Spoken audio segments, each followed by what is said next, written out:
This morning I'll be looking at one of the shortest, least known and yet most successful of the RAF's post-war entanglements in the Far East, the one in French Indochina. Now this is a deployment that in hindsight can also be seen as one of the first Cold War deployments, although of course what we now recognise as that period was yet to begin. The deployment still involved a campaign fought on the ground against a communist insurgency, as well as a wider political war over the future of imperialism, self-determination and self-government, and the style of that government of a Southeast Asian country, which of course were themes which would dominate much of the Cold War.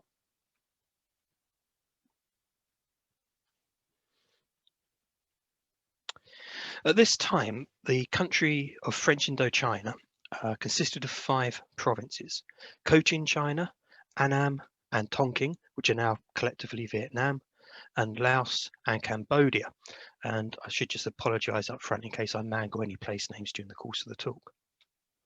After the fall of France in 1940, Indochina became a Vichy colony, although large Japanese forces began to arrive in the country in 1941 and 1942. They were ostensibly there to help protect their French Vichy allies, but in fact they were more interested in securing their own lines of communication west towards Burma and south into Malaya.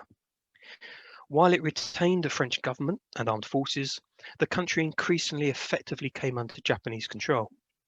For the Allies, it fell right across the border between the Chinese and the Southeast Asian theatres.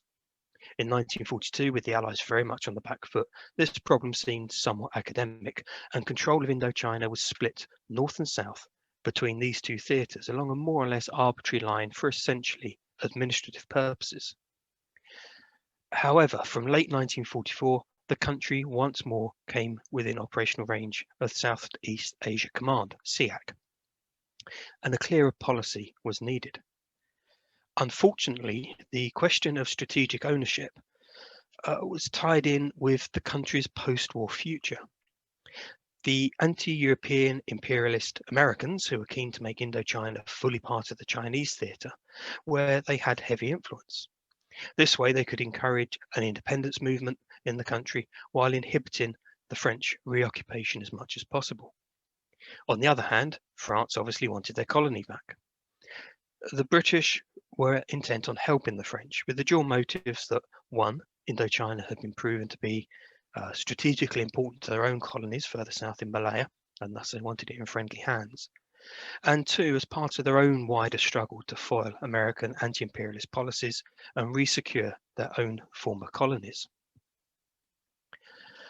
Meanwhile, the Indo-Chinese themselves were splitting into a dizzying array of political factions, some of whom used the war as a chance to rebel against the French, some of whom fought against the Japanese, and many of whom actually just fought against each other.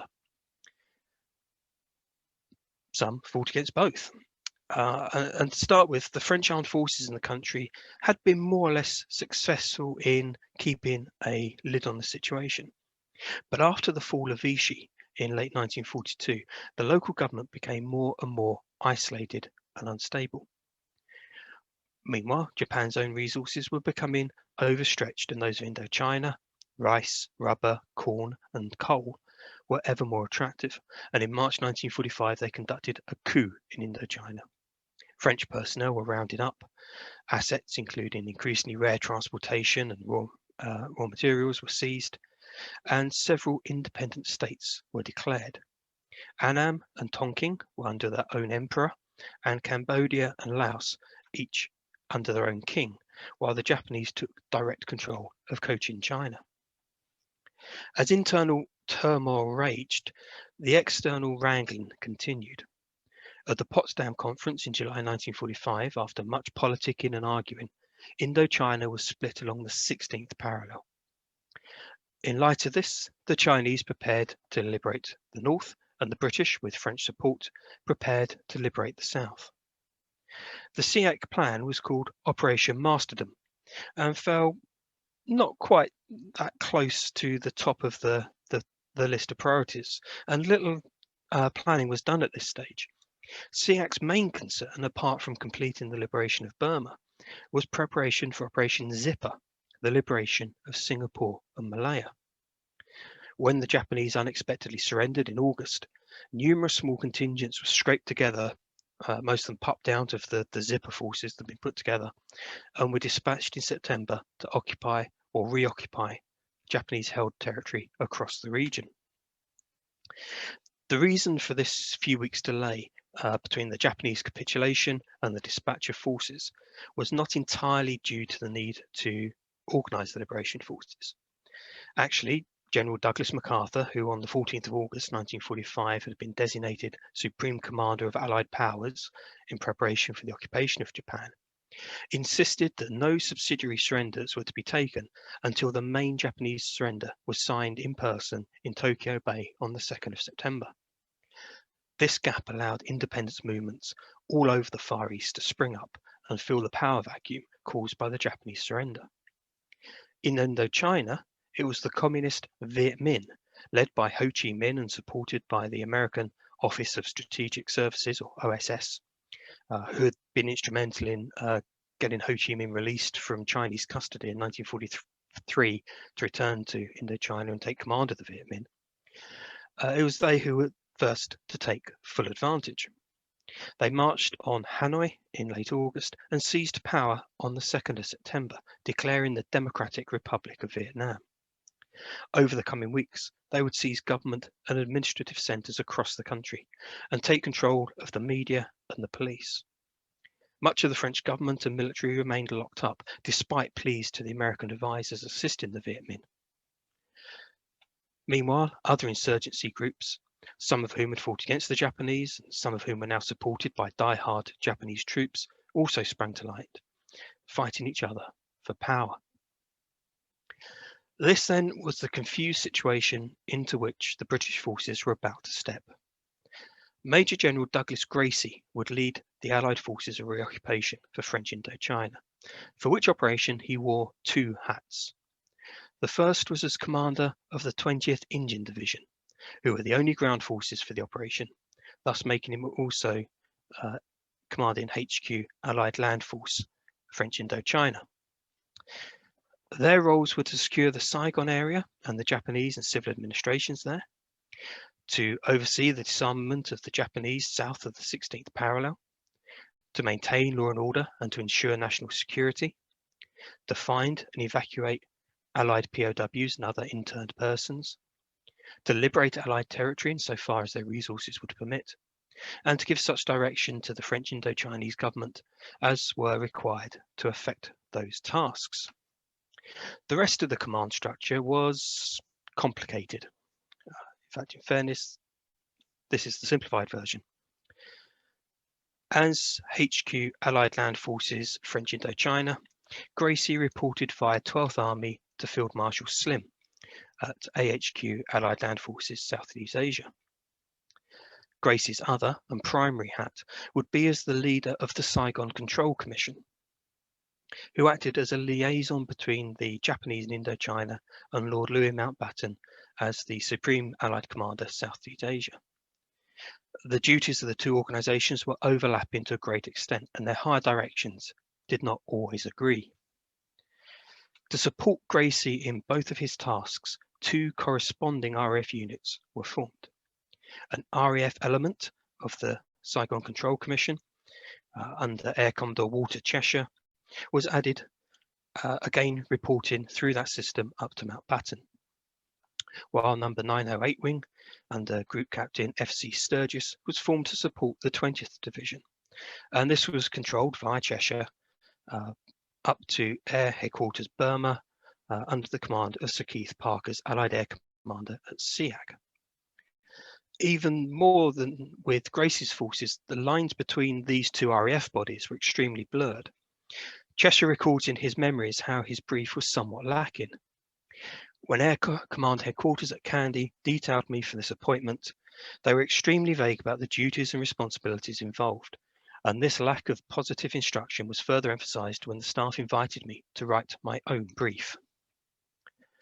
In effect, he took control of both of the RAF organisations and penned the following directives, which were just as vague as Gracie's. The RAF would provide, first of all, air defence and support of armed forces in the Saigon area using shows of force.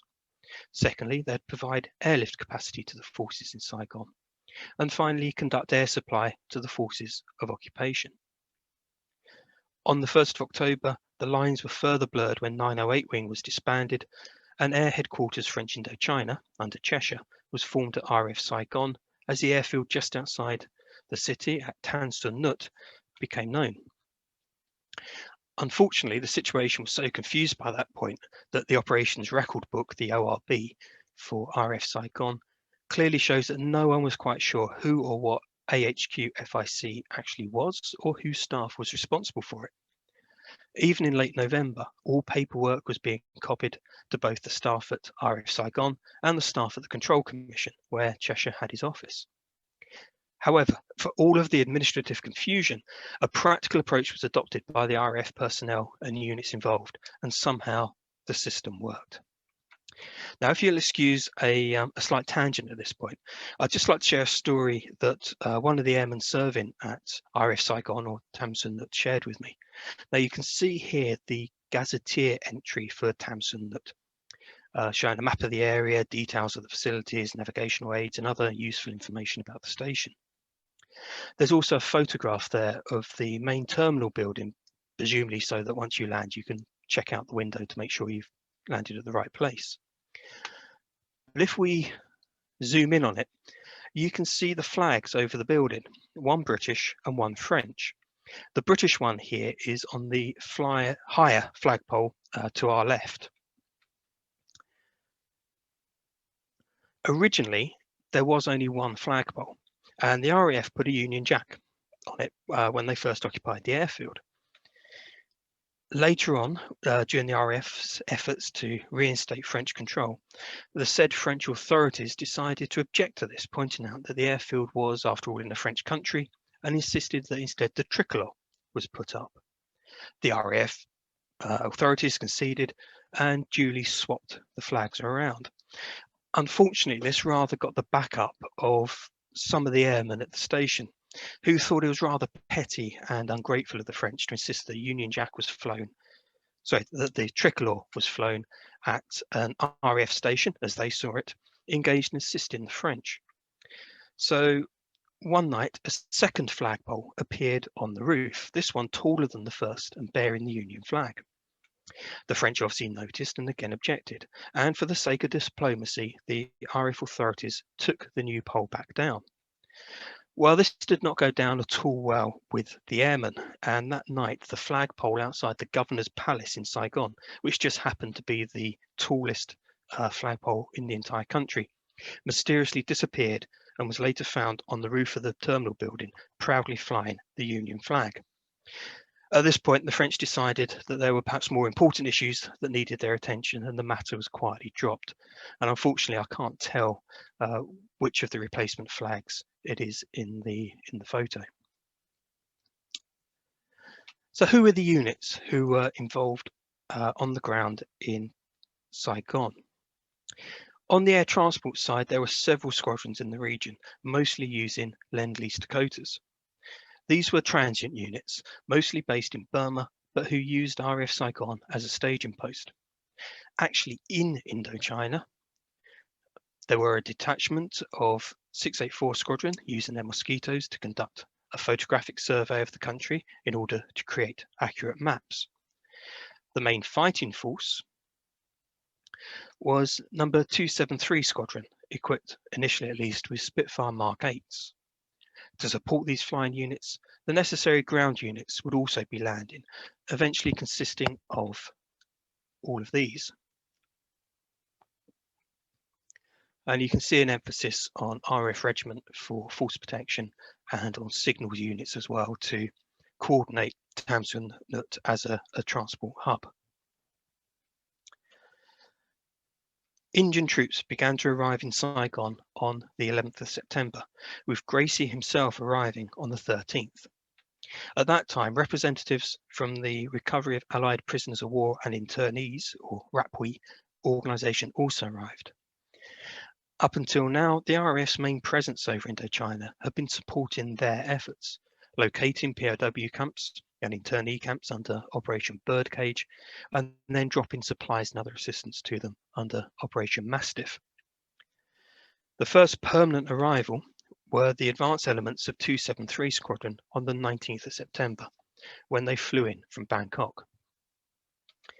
At this stage, it's clear that few of those involved had any real idea of what was ahead of them. In the weeks ahead, the intelligence officer at AHQ French Indochina would freely admit, quote, "The Annamite disturbances were not reckoned with prior to our arrival." On the ground, resistance was encountered by the locals, particularly the Viet Minh. With limited numbers of personnel on the ground and an unclear intelligence picture, General Gracie was forced to employ Japanese troops to maintain order, which only confused matters even more. When the rest of 273 Squadron arrived, they discovered a confused situation, although there were obvious compensations. According to their ORB, morale was high and everyone was delighted to see the well-dressed French women in Saigon. A canteen was started for the airmen and a cinema was started in one of the hangars, but the novelty and proximity of a practically European town with plenty of things to buy completely overshadowed these amenities, which were appreciated by a few. Morale of the squadron has been high. The situation in Saigon is bewildering though, when we have our former enemies, now our allies, against a foe of which nearly all the squadron never knew the existence. It took some 6 weeks to move the full force of RAF units, including, crucially, airfield defence units, into the country. And during this time, the airfield was attacked or experienced sabotage on several occasions, and several casualties were suffered. Only by the end of October was security at the airfield sufficiently tight to discourage attacks, with a mixed force of RAF Regiment, Japanese, and Gurkha troops. While intelligence was still being gathered by the British and the French and American sources in Indochina, it was not getting through at all levels, nor was it getting through in a particularly timely fashion. On the 15th of September, Gracie's headquarters received a signal from HQ SEAC saying that on the 14th, they'd received information that an attack would happen on the night of the 11th to 12th of September to wipe out the British advance party. And HQ SEAC were just politely inquiring as to whether this had in fact happened. Even basic information could be lacking. For example, the almost invariable use of the word Annamite to describe the various Indo-Chinese factions in RAF records shows a lack of understanding of the politics and geography of the country, and very few reports even try to differentiate between the different local groups. It took 273 Squadron a week to bring their full force into Saigon, and even then operations were limited due to a lack of fuel, with no flying at all on some days. On the 23rd of September, while only half the squadron had arrived, a show of force flight over Saigon was ordered. This was in line with Cheshire's brief, which we saw earlier, that only shows of force were to be used in the Saigon area. Recalled to Cheshire, this limitation was imposed for political reasons, based on the curious idea that bullets fired from an aircraft were politically more reprehensible than bullets equally lethal fired from the ground. The reasons behind these orders were the same as those behind Gracie's to initially only conduct defensive operations to secure the position in Saigon. While the rest of the country might be descending into chaos, Mountbatten was clear that the narrow parameters of the original mission had to be adhered to. He had himself received clear instructions from the government at home, based largely on the experiences in Greece the previous winter, where British forces had become increasingly dragged into a civil war. Any repetition of this was to be avoided. General Gracie was to free any prisoners and disarm the Japanese, for which securing Saigon was a necessary prerequisite, and then get out, leaving any protracted counterinsurgency campaigns to be fought by the French. The strict rules of engagement were a part of this policy not to get involved in someone else's war. In practice, this was not entirely possible. To control Saigon, the Viet Minh would need to be ousted from government buildings and control of the police and the media regained. For their part, the Indo-Chinese saw little distinction between the European forces, particularly as Gracie's and Cheshire's remits were technically allied rather than British. While the local armed forces, including paramilitary irregulars, were independent, the French air forces technically came under Cheshire's control. French air assets at that time were restricted to a handful of Catalina flying boats, which were pressed into service for ground attack work, and some Marine 500s, which were rotary-engined Feischler Storks built under license, and a ragtag selection of salvaged Japanese fighters. The Spitfires you can see in the bottom photo there would come along later. But despite the lack of resources, they were still taking an active and aggressive role in operations, supporting French troops on the ground. Not that there were sufficient French troops on the ground to re-secure the country. Many of those who had survived the Japanese takeover of the country had been interred by the Japanese or were still being held by the Viet Minh. French reinforcements were being shipped from the Middle East, but would not be available for weeks, if not months. There was only so much shipping available, and the demands of the French had to be weighed against the demands that Indian troops in the Middle East be repatriated as quickly as possible for demobilization, rather than risk exacerbating the growing discontent in India. So Gracie was forced to act with his own Indian troops to re-establish French control over the city. On the 23rd of September, he mounted a counter-coup and wrested control back from the Viet Minh. In the aftermath of this, violence flared in the city and guerrilla forces began to gather in the areas around Saigon, setting up ambushes and roadblocks. On the 30th of September, Gracie signalled Mountbatten to clarify the situation regarding the use of his air assets. Could aircraft on tactical reconnaissance sorties attack clearly hostile targets? The following day, fresh rules of engagement were issued from SEAC. Aircraft could attack hostile targets only if it was needed to clear roads that were being used by Gracie in the immediate Saigon area, and then only after warning leaflets had been dropped. At that exact time, this was all something of a moot point, as on the 2nd of October, the Viet Minh agreed to a ceasefire. Besides, fuel shortages still greatly restricted flying. The Japanese air forces still at Saigon had plenty of fuel, but this was unsuitable for use with Merlin engines, and so many of the reconnaissance flights that did occur at this time were actually flown by Japanese aircraft, usually with one or more RAF aircrew on board to act as observers. The Japanese forces also provided the means for one of the stranger RAF post-war formations. As British commitments in the RAF expanded rapidly, they were the quickest and surest method of communication across the region from Burma, east to Japan and south to Australia. But at the same time, their available transport fleet was being contracted as Lend-Lease Dakotas were either returned to the Americans or lost from service due to lack of spares. So the Imperial Japanese Air Force in French Indochina was conscripted. Japanese troops were already helping, being used as guards and other ground staff on the station and indeed across the country. But now Air Commodore Cheshire took it on himself to form Task Force Gremlin, using Japanese aircraft with their markings modified into RAF roundels, flown by Japanese pilots and maintained by Japanese ground crews. He himself admitted to being nervous of the idea to start with, due to the perceived cultural differences involved, but he was soon reassured. We were interested to discover, among other things, that the Japanese had eminently sensible ideas about the importance of adequate servicing of their aircraft. Influenced by the stories of numerous suicide attacks carried out by the Japanese towards the end of the war, I'd come to believe that they would fly aircraft in any state, provided they could get them into the air. However, it soon became apparent that they were grounding individual aircraft for much the same reasons we would. Taking into account the long-standing shortage of spare parts brought about by the virtual impossibility of moving anything between Japan and the occupied territories, the status serviceability achieved by them was creditable and bore comparison with our own results. Experience in operations showed that once their aircraft were offered a task, there were few technical failures.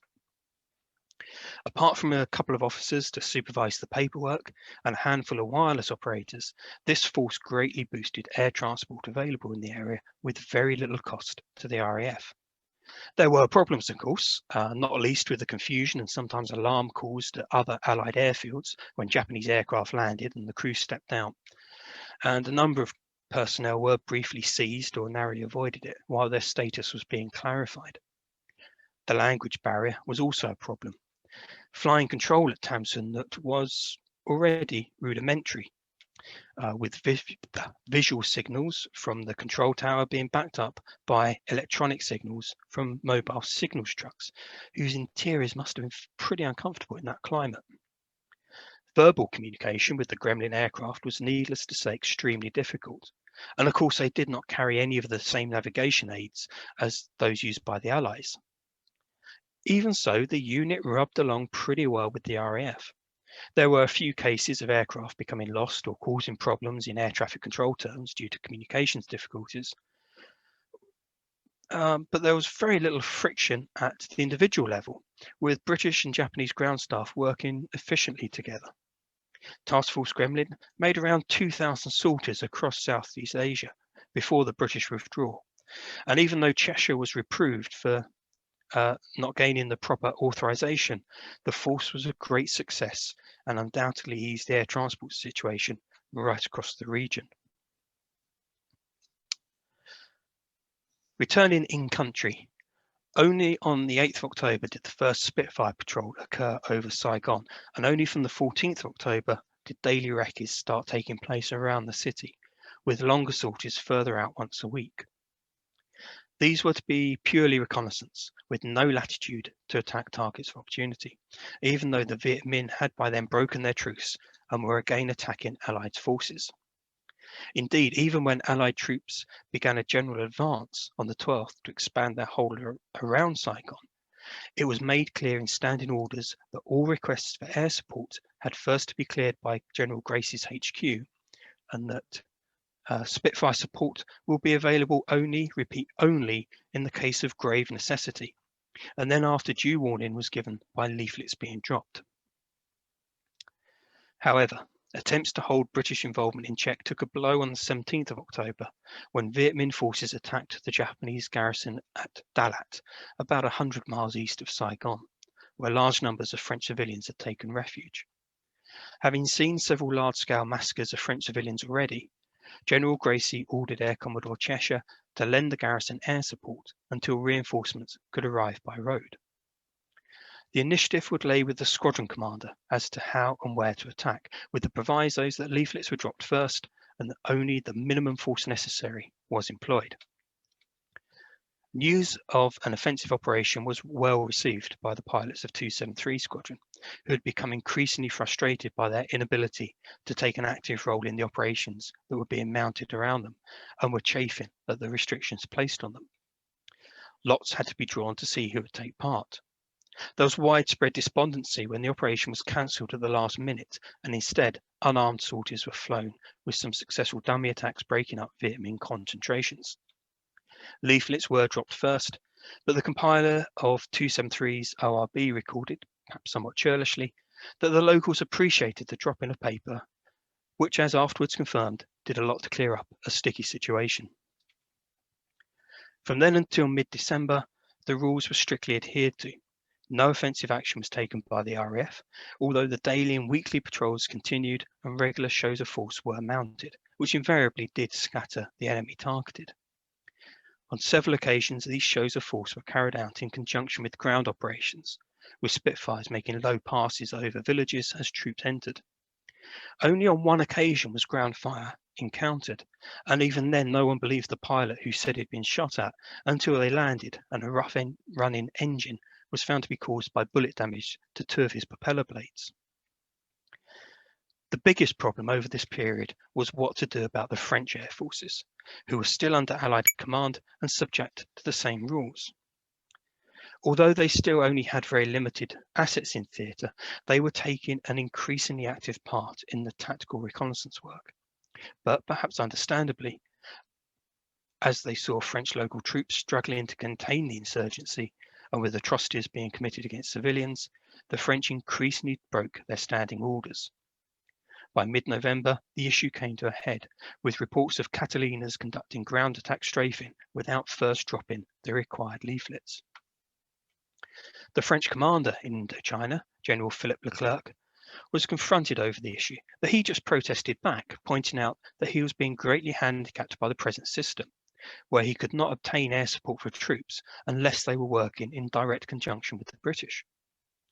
On the British part, the fear was that the French actions would be blamed on the RAF and the British government, with a resulting increase of attacks on British forces. By this time, the situation in the Dutch East Indies was spiralling rapidly into open warfare, and a similar situation had to be avoided at all costs in Indochina. Various options were considered, including simply withholding fuel from the French, while Leclerc began to request that the squadron of Spitfires be loaned to him until the arrival of 3 French Spitfire Mark 9s from Europe. As French personnel were not available, ground crews and perhaps even air crews would have to be supplied by the British. The issue was passed to Mountbatten, who felt that the obvious solution was that aircraft and ground crew should be loaned to the French as long as the markings were changed accordingly. As it happened, 273 Squadron was at that time converting from Spitfire 8s to Spitfire 14s, leaving an apparent surplus of Spitfires in Saigon. Mountbatten then passed the issue to Keith Park, whose response was nothing if not emphatic. He stated that he had no authority to lend RF equipment to other foreign powers, and that changing the markings would hardly stop the enemy from assuming that the Spitfires were British. Besides, the Spitfire Mark 8s, now being discarded by 273 Squadron, were needed elsewhere in SEAC, as American aircraft such as the Thunderbolt were withdrawn with the end of Lend-Lease. He did, however, agree that the French should be given freedom of action under their own command. London, though, took a different view. They were seeking leverage to negotiate the continued use of Tamsun Nut as a transport staging post after the planned withdrawal of the RAF in January 1946, and the Spitfires were seen as a suitable marker that they could later trade on. The issue pinged around between London and SEAC for a month until in mid-November 12 Spitfire 8s were loaned to the French on the condition that they could demonstrate they had suitable air and ground crews and enough spare parts. In fact, the French didn't, and more than half of the Spitfires were soon unserviceable. Even when their own Mark 9s began to arrive in January, they did not have the necessary resources to support them. Although they were uncrated, this was more to do with the desire to use those crates as barrack blocks rather than anything else, and both Spitfire Mark 8s and Mark 9s suffered a high accident rate due to both technical issues and inexperienced pilots. 273 Squadron, meanwhile, continued to patrol and make dummy attacks where necessary. On one occasion only was live firing authorised after a desperate plea from Leclerc. The French garrison at Ban-Mi-Tut was attacked by a force 10 times its number on the 8th of December and suffered around 20% casualties. Further attacks followed on the next 2 days, but the French air forces were unable to intervene. They were still in the process of receiving their Spitfire 8s, and none of the Catalinas were serviceable. On the 11th of December, with the attacks continuing, Gracie authorised 3 Spitfires to make ground attack runs in support of the French garrison, although they were not to attack large concentrations of guerrillas. 3 pilots were selected: Squadron Leader Hibbert, the OC, after all, rank has its privileges, Flight Lieutenant Colebrook, and Flight Lieutenant Shi Shou, a Burmese who had been serving with the squadron. In the event no movement on the ground was seen, conditions were poor, with 10 tenths cloud down to 400 feet. After dropping leaflets, several attack runs were made at very low level, and various buildings and vehicles in the area were strafed. The French garrison directed some of these attacks with signals from the ground, but not all of the signals could be understood by the pilot. Clearly, the operation worked though, as after this, no further attacks were made against the French garrison there. These sorties had been made early in the morning, and the pilots were back well in time to take part in what the ORB called a very impressive sword surrendering ceremony, when some 73 Japanese officers paraded to surrender their swords to a similar number of RAF officers drawn from the various units at Tamsun Nut and guarded on either flank, as you can see, by the RAF regiment. And their attempts were made to make sure that the officers accepting each individual Japanese officer's surrender were of roughly equivalent rank. And 9 squadron officers were selected to receive officers' swords, which were of course highly coveted as souvenirs. Again, the men picked included Squadron Leader Hibbert and Flight Lieutenant Shoshi, and as the ORB recorded, weren't they delighted? The following day, Shoshi left the squadron on leave, heading back to Burma to try and find the family he hadn't seen since 1942. Apart from this brief excitement and the occasional dummy attack, the routine of tactical reconnaissance work continued. Their surveys finished, number 684 Squadron's Mosquitoes withdrew in January 1946, and number 273 Squadron were notified that they would be disbanded at the end of that month. By now, a certain amount of disillusionment with their role was clearly apparent. In early January, the course of their daily reconnaissance flights was changed, but the first pilot tasked with the new route, either through force of habit or not paying attention to his briefing, flew the old route instead and then had to be sent out to go and do it again. Within a couple of days, morale lifted when it was realised that the new route could be carried out in just 25 minutes, which does raise questions about their thoroughness and commitment to the work. By the middle of the month, the first personnel were being withdrawn to Burma, and on 31st of January 1946, the squadron was disbanded. 2 weeks later, RAF Saigon was also closed, although a small staging post remained at Tam Son Nhut. The full deployment had lasted less than 5 months, but it had achieved the aim set out. Through strict adherence to the rules of engagement, however unpopular and frustrating they may have been for the crews involved, any form of escalation of British involvement had been successfully avoided. In the air, even more than on the ground, British forces had avoided acting beyond their remit, and unlike what had happened in some other areas of SEAC, they'd avoided being sucked further into a civil war that was breaking out across the country. It had been, all in all, a job well done. Thank you.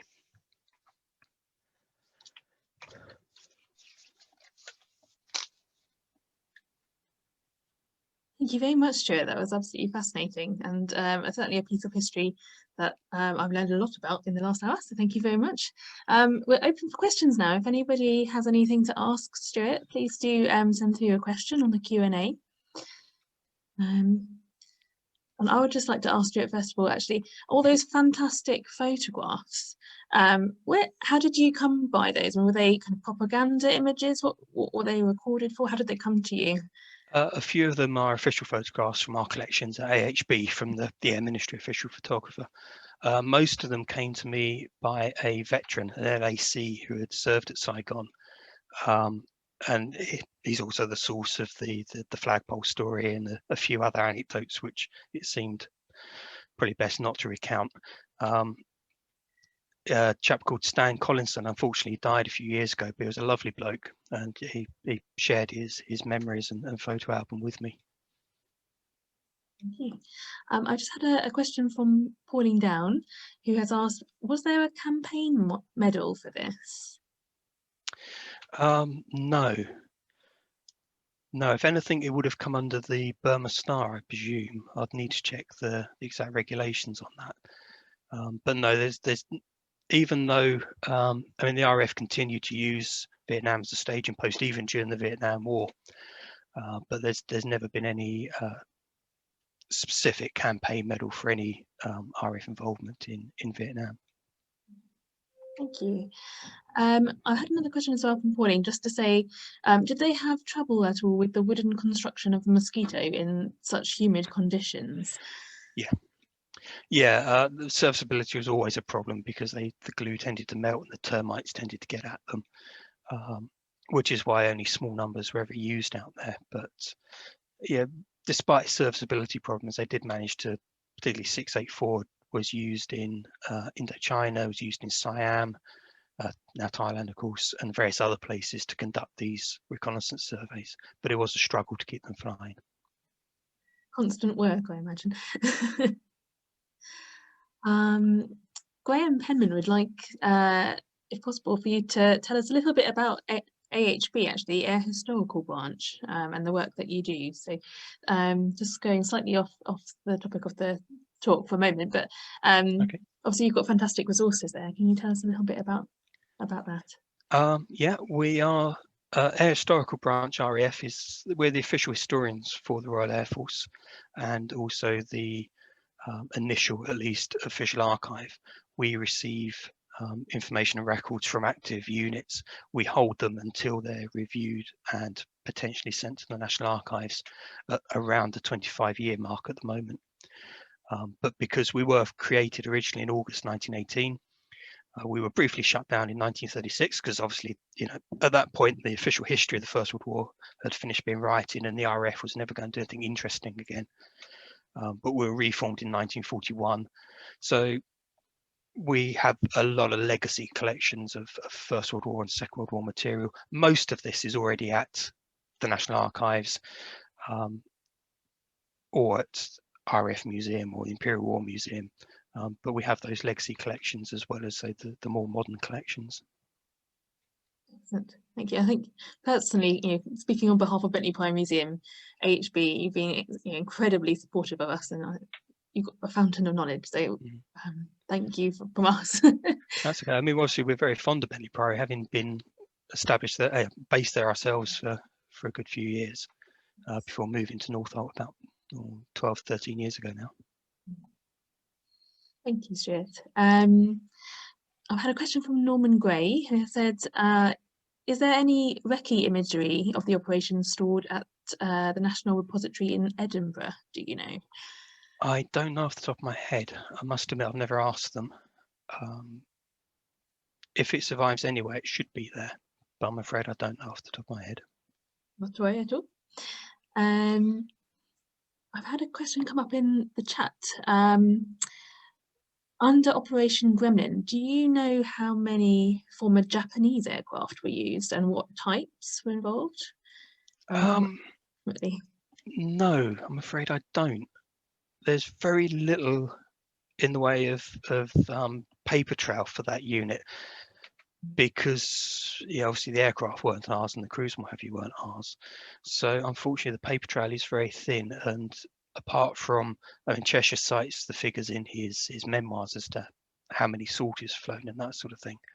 But I've never seen a total of how many aircraft, and all I know about the aircraft types is just the what's in the photographs that Stan Collinson kindly shared with me, which you saw some of today. Absolutely amazing photos, I have to say. I think they're brilliant. So thank you for sharing those. Tim Cockett has asked, can you briefly describe what happened next if the French regained control for a period, or what was the ultimate outcome? Well, probably as we all know, things didn't end well for the French. At the point where the British pulled out, the French decided to mount a major operation to try and liberate, as they saw it, the north. So the Chinese had been holding above the 16th parallel for them and greatly inhibiting the French operations up there. The British decided to withdraw in January 1946 because the French announced they were going to launch a massive amphibious attack on the Hanoi area and try and regain control of that area. And this was the sort of the final straw for the British. Say, yeah, we're not getting involved in that. We're not being in the same country while that's going on, because that is going to escalate the situation greatly. Pulled out. So the French did mount that operation, got increasingly bogged down in the north, and spent the next 10 years or so fighting this counterinsurgency across the whole country until mid-50s. I can't remember the exact date now. The French finally conceded and left the country. And then, of course, the Americans, I was about to say the Americans got involved because they had been involved right from the start, from 1943, 44. But they then increasingly got involved, having found that the Viet Minh, who they thought they could control, they thought they could set up Ho Chi Minh and the communist government and then effectively control them, found that actually that plan wasn't really going to pan out. And then the Americans get involved on through into the late 70s. And very unhappy time for the country. We think of the Vietnam War as the American involvement, but of course it actually goes back and lasted actually about 30 years. Well, as you say, I think that this campaign, it's so little known. On our side. It does hugely get overshadowed by the American efforts later. Exactly. So I think it's fascinating to have learned about it today. I've had a question from Robert Tuxford in the chat, who's just asked, in the present archives, do you still have any RAF Squadron 540s? We do, going back to, I think at the moment it's about 1995. Yeah, the 540s when they're compiled. 540 is the official name for the operations record book, the ORB, which I referenced a few times. When they're compiled, they're sent to us for initial storage, and then it's from us they go to be released at the National Archives. That system has become somewhat disrupted over the last year or so. So it's supposed to be about 25 years. It's slightly more than that at the moment. So I think we hold them to about 1995. Thank you. It's brilliant, actually. We've got lots of questions coming up on the Q&A. So we've got one from Christopher Eaton, who has said, on your first map of the area, there were 2 red hatched regions between what is now Thailand and Laos and Cambodia. Were these disputed border regions between French Indochina and Thailand? They were. Between French Indochina and what was then Siam. And they'd been fought over during the war. The Vichy French actually fought a small war with Siam, which had regained those, regained those areas for French control. The Japanese had then stepped in and forced them to give them back, but they were still disputed areas between the two countries. It's been quite a tumultuous area. Tim Kitching has asked, could you briefly describe your approach to undertaking this research? Okay, it's been quite a drawn out one. I'll try and remember back that far. I say a lot of it came from LAC Collinson, who I first met. It would have been about 2007, I think. It's when I was still working at the Royal Air Force Museum, and he came in one day with this amazing collection. And his question was, he had been there as a 18, 19-year-old wireless operator, ground wireless operator, and he was just wondering why was he there. You know, he'd been in Burma and then had been sent off to Indochina, and he spent a few months there and thoroughly enjoyed himself, and then was sent somewhere else, and he was just wondering really what was it all about. And so I did some digging then to help him, talked to him at length about it, and recorded his memories, which are now in the collections at the museum. And then from there it was a case of tracking down the unit records for each of the units involved, the squadrons and also the higher units, gradually broadening that out into the Army, the War Office and the Foreign Office records, all at the National Archives, and gradually working out from that very confused command structure, trying to work out who was doing what where. And then that's over the years, on and off, it's been an interest I've kept an eye out for. And when I see something that pops up, as with a couple of years ago, I came across a copy of Cheshire's memoirs, for example. Yeah, it's just a case of copying that and adding it into the mix and seeing what to make of it all. And getting that whole kind of bigger picture. Yeah.